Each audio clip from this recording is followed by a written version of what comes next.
You're gonna edit this out? Yeah. Okay. Hi, Kara. How are you today? I'm good. How are you? Good, thank you. So today we're going to be having a conversation about you and your experiences in your life.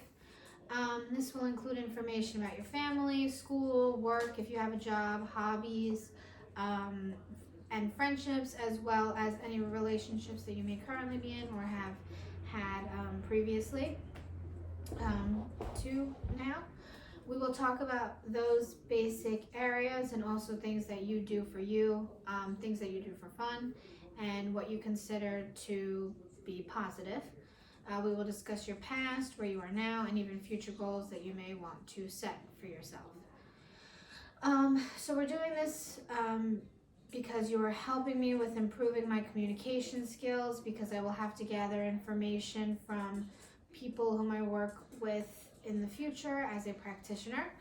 The reason we're doing this is so we could get a view of your experiences, both good and maybe even difficult, in order to get a picture of both your past and your present. This may also be fun for you to talk about yourself and any interesting stories that you may have, and maybe, hopefully, even learn something about yourself. We're going to have a conversation as if you were somebody coming for services and I was going to help you. You will talk and I will be responding in ways using formulas in which I have learned and gathered from my time in the psychology and psychiatric rehabilitation program. I may look down and refer to this outline from time to time, so if you see me doing that, that's why. Only my teacher will see this, so I want you to feel as comfortable as possible to say anything that you like. No one's judging it. This will take approximately 35 to 45 minutes.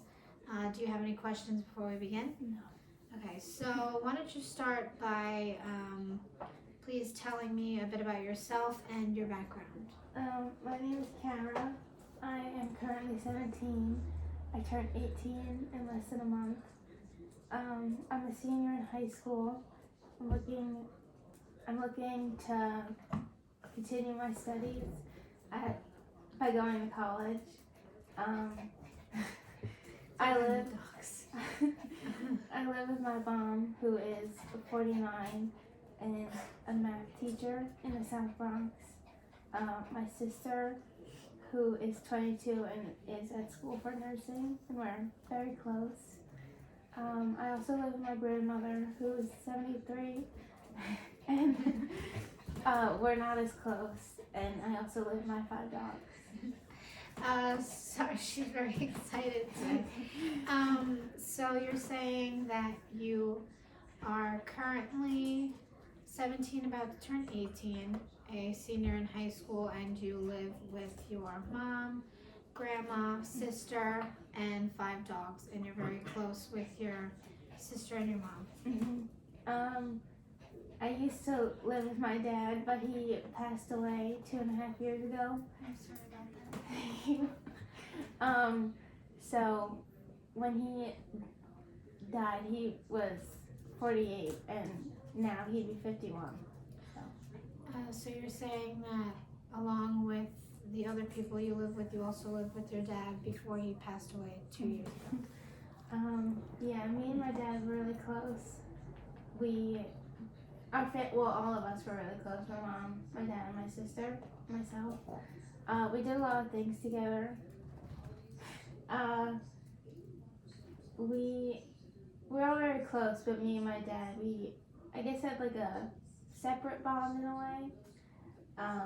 We bonded on different things than my sister and my mom. So he was my softball coach when I was little, and I started playing when I was 5, so for a long time.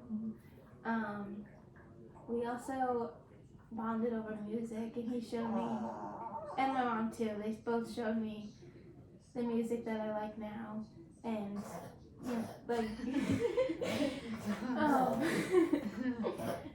they helped me realize how much I love music and all that fun stuff.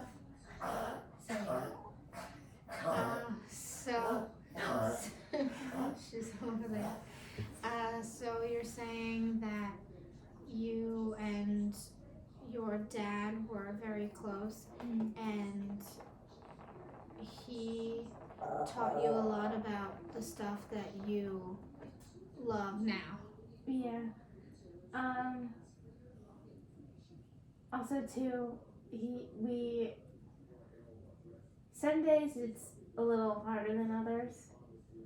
Like I feel like that's for everybody when you lose somebody. But at the same time, I'm thinking about him. Smile. Just remember all the good memories that we had together, especially the holidays, which are coming up. So, my family and my dad especially, he loved the holidays, especially Christmas. You feel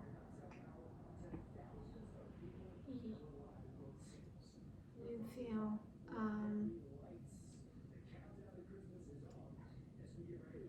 you feel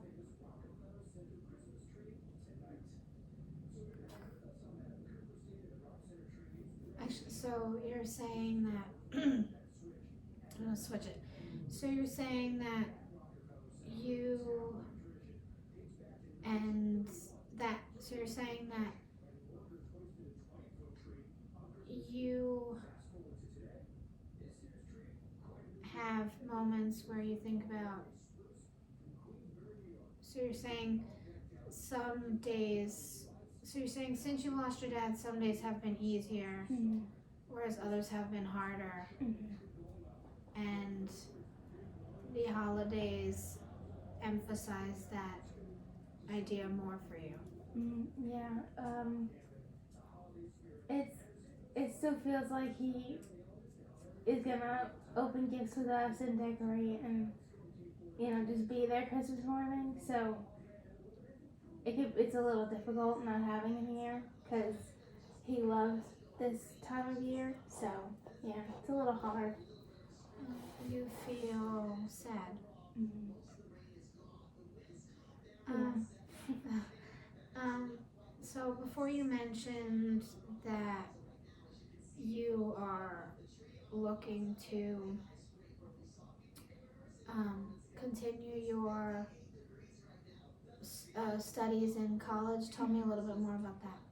So over the past 2 months, I applied to different colleges. I applied to 7, and within the last 2 weeks, I got responses from 3 schools. So I got into NJCU, Montclair, and Pace. I'm looking to study to become an occupational therapist. So some schools didn't have like just for going straight into occupational therapy. So at different schools, I chose my major psychology or biology. So right now my top choices are Pace and Kane, which both just go directly into occupational therapy. So I'm just waiting to hear from Kane, but I'm excited. So you're saying that you have gone through the process of looking at and applying to colleges, and you have landed and you are leaning towards going to school for occupational therapy. And some schools offer that as a major, and others don't. Your top 2 schools right now, which are Pace and Kane, do offer that as a major. Yeah, right now I think I could see myself at Pace, but obviously I don't want to make that decision right now. So I'm gonna wait until I hear from everybody. But yeah. So you're saying that you may be. So you're saying that you can. So you're saying that since you got into Pace, you could see yourself there. Mm-hmm. However, you're waiting to hear what Kane says. Mm-hmm. Yeah. So you were talking about your family and the holidays. Why don't you tell me a little bit more about that?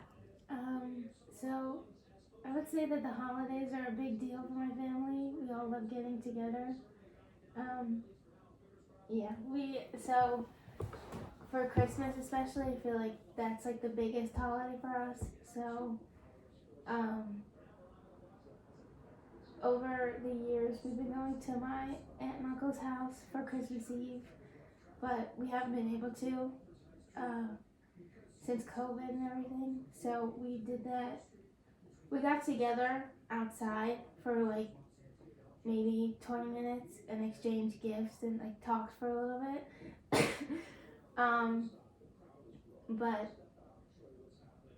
when we were little, we would go to their house, and me and my sister, when we were little, we would go to their house and just get together and everything. So it's looking like we're able to this year, so I'm really excited about that.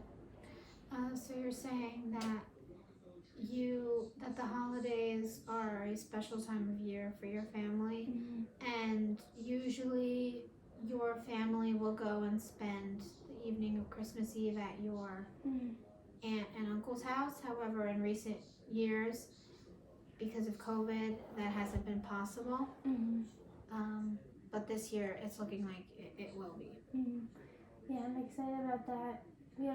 We got together for Thanksgiving, which was nice because we didn't last year. So, yeah, I'm excited. And for Christmas Day, me and my sister and my mom, and my grandma, we all open our gifts, and then my other aunt and grandma, they come over for brunch, and we've been doing that since me and my sister were really little. So it's exciting to have that tradition still. And sometimes my aunt, my other uncle, and my cousins, they come over. So that's gonna be nice too. So you're saying that you and your family are. So you're saying that on Christmas morning, you and your family have a tradition of opening gifts and having brunch with one another, which you always enjoy. Yeah, I'm excited to give gifts and open gifts, but I'm a little stressed because I really love gift giving and just seeing people's reactions to when I get them. So I just a little stressed because I don't know what to get people this year. And also, fun fact, I work at a dog grooming salon. My dog's grooming salon. So I haven't worked. Well, since I'm at school, I only get to work once a week. And depending on if other people need to work, I don't work every week. So I haven't been making a lot of money. So I'm a little stressed with that too. You feel.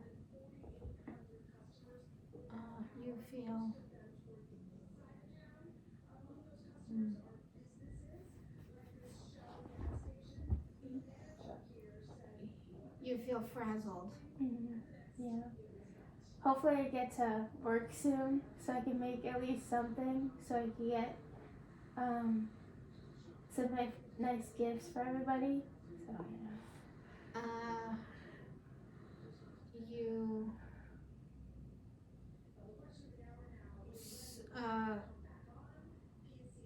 So you're saying you want to be able to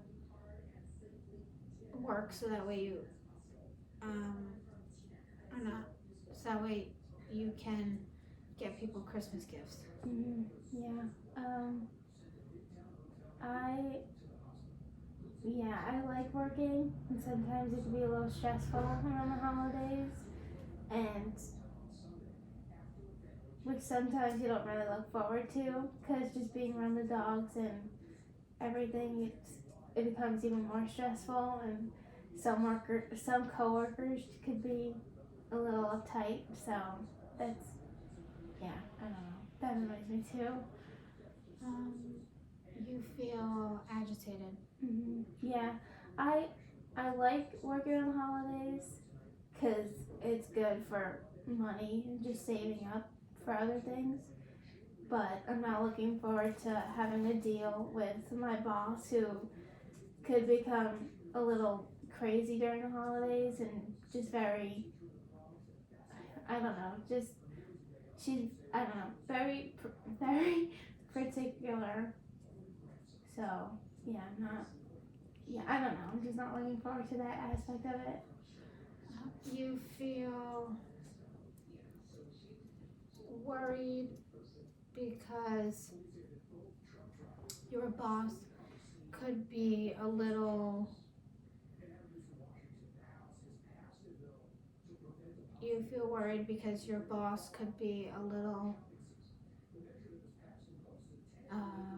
hard-headed around the holidays, and you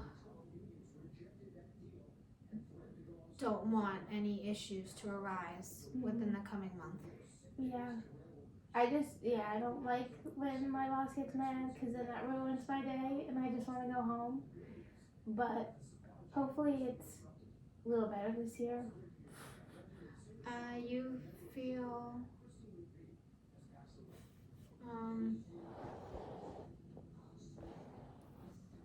you feel hopeful because you feel hopeful because you are aware that your boss could get stressed around the holidays, but you understand what you have to do in order to make that not be so. Mm-hmm. Yeah. Before you mentioned that you are close with your other family members, but not your grandmother that you live with. Why don't you tell me a little bit about that? So she's been living with us for like 9 years, 8-9 years.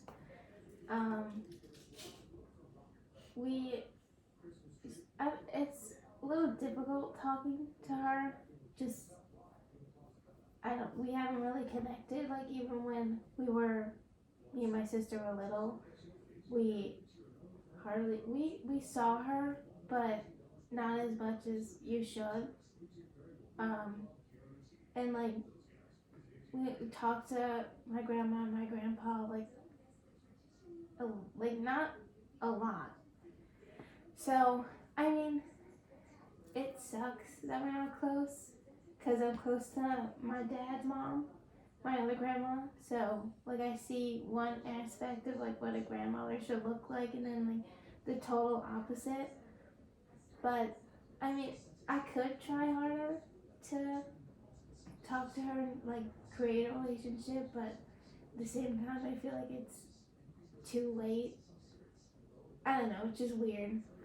So you're saying that ever since you were little, you have not really had the most loving relationship with your maternal grandmother, and you are aware that there are things that the both of you could be doing, however, nobody has really taken the steps to do so yet. It's also a little difficult talking to her because she's hard of hearing, I guess. So sometimes she can't really hear me, and I'm also very soft-spoken, so for both of us it's a little difficult, but it's just weird because my paternal grandmother, she does stuff with me and my sister. She talks to us, she invites us places. She'll cook us dinner and invite us over. So it's just very weird, like not having a relationship with both my grandmothers. I don't know. It's just like weird. So you're saying that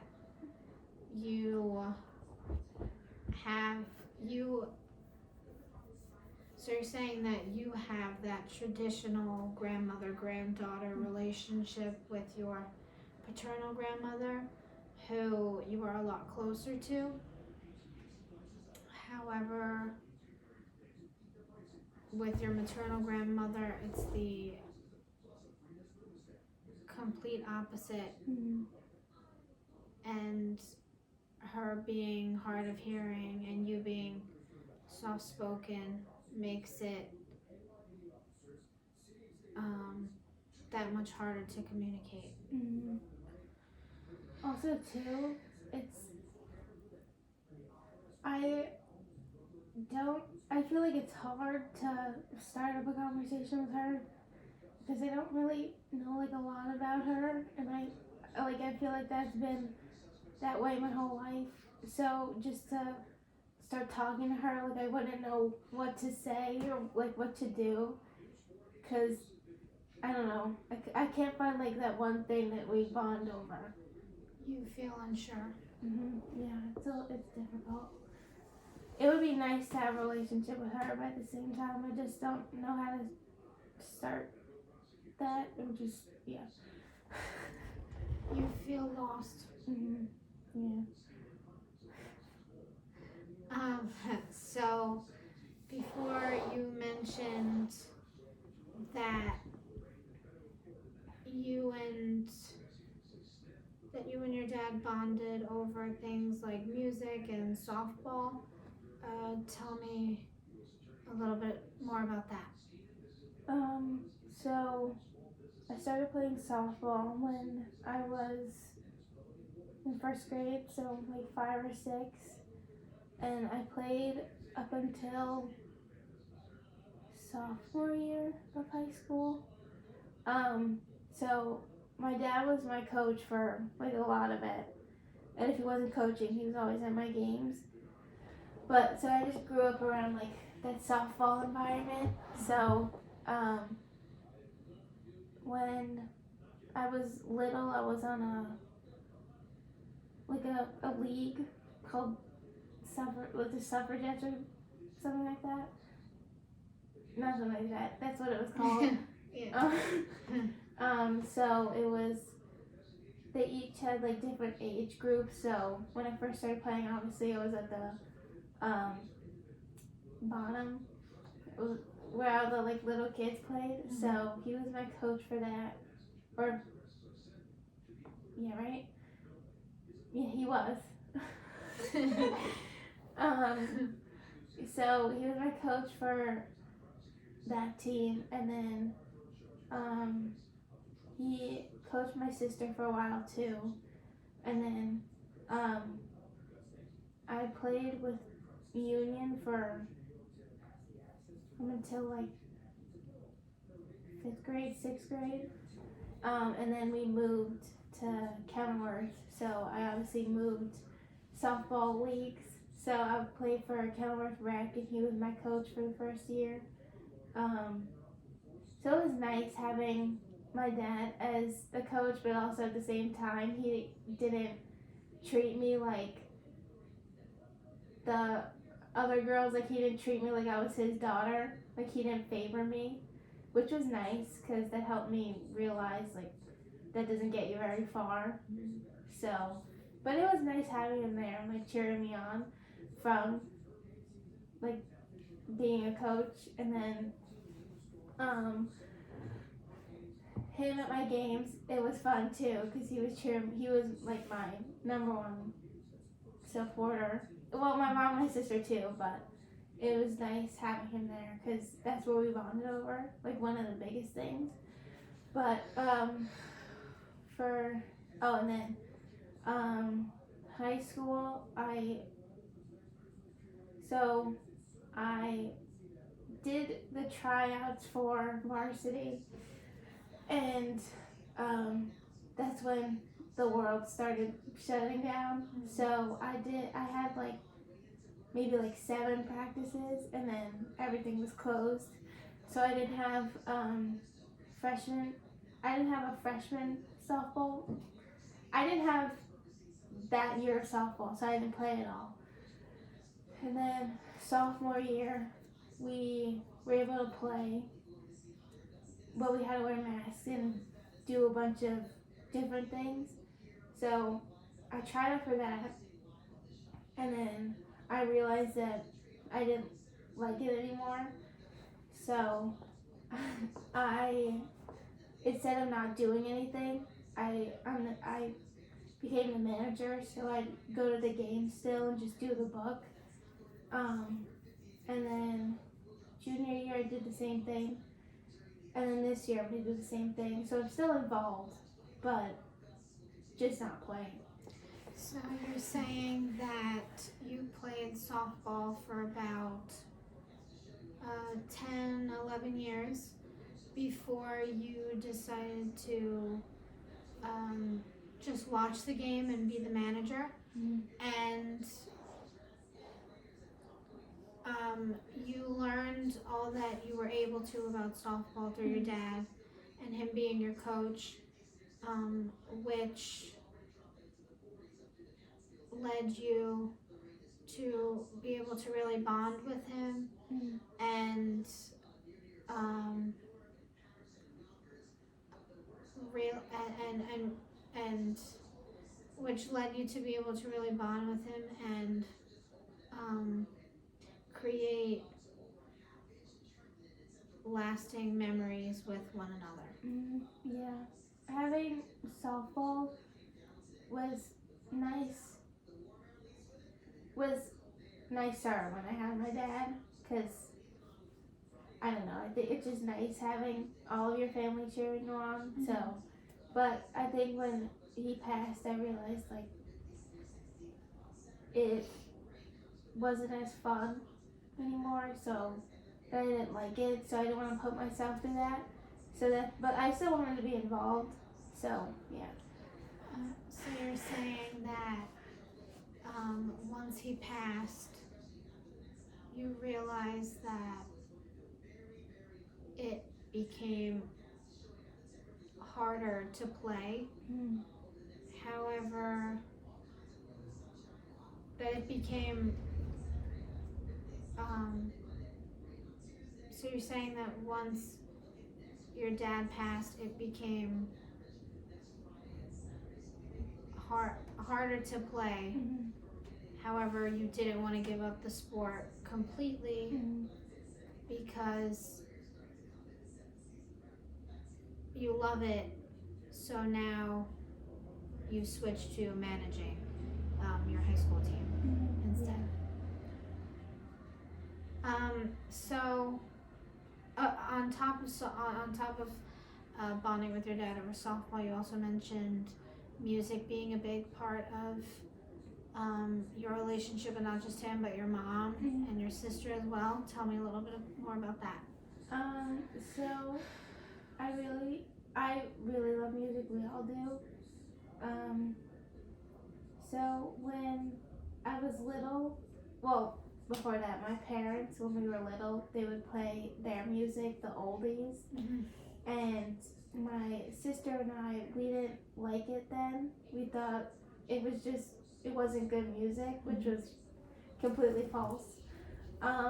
So we listened to, we didn't really listen, we listened to pop, I guess, but not like, it was like one specific band that we listened to, which was One Direction. So we mainly listened to them, but as we got older, we realized that,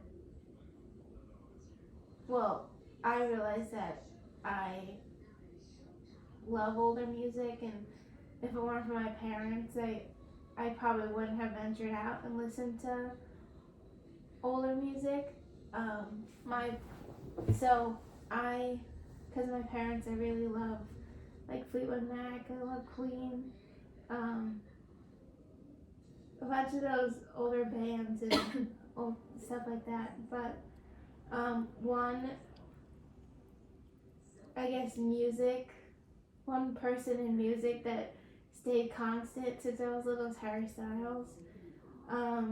So yeah. just yeah, and we go to a lot of concerts, and we have been since we were little. So yeah.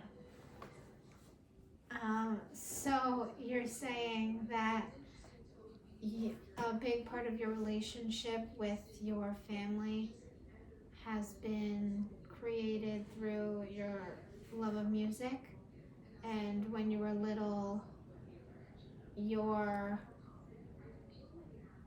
parents would play their music for you. However, it wasn't until recent however it wasn't until you got older that you realized that you actually love that music. And the only person who stayed constant throughout your the only musical artist who stayed constant throughout your life since you were little is Harry Styles. Yeah. I very glad that my parents played their music because yeah, that's really all I really listen to now. And yeah, Harry is like one of like he's always on. Like if I'm in the car, he's on. If I'm driving with my sister, he's on. My whole family loves him. So yeah. So you're saying that you mainly only listen to your parents' music now. And the only person who you listen to that's from today is Harry, and you listen to him all the time. Yeah, my family and one of my closest friends, Jess, they're also big Harry fans, so we go to a bunch of his concerts, which is really fun. Well, Jess, she wasn't a big Harry fan until like last year. Me and my sister brought her to a concert. She had her awakening. So it's nice being able to have other people that love him and can express their love for him, and just going to his concerts are so much fun. It's always so much fun. You feel exhilarated. Yeah, his concerts are just amazing. Like me and my sister, he had residencies, and we went to 10 of them out of 15, which is a lot. But our mom also came, and Jess came for a few of them. So just having them there was a lot of fun, and his concerts are just so, I don't even know, they're so special, and just like you're able to be yourself there and not have to worry about people making fun of you or judging you. So having music and having concerts are very special to me. So I'm glad that my parents introduced me to that. You feel thankful. Yeah.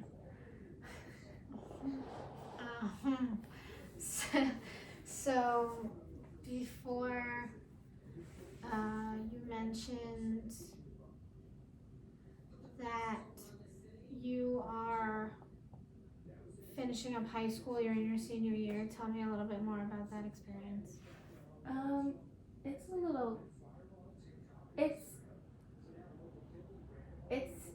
It's kind of scary.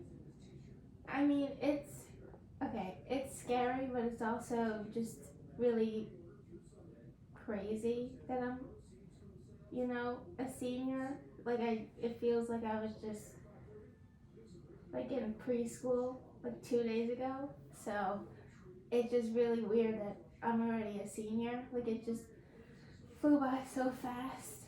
But I'm excited to graduate and be able to study the things that I want to learn about and be in classes that actually interest me.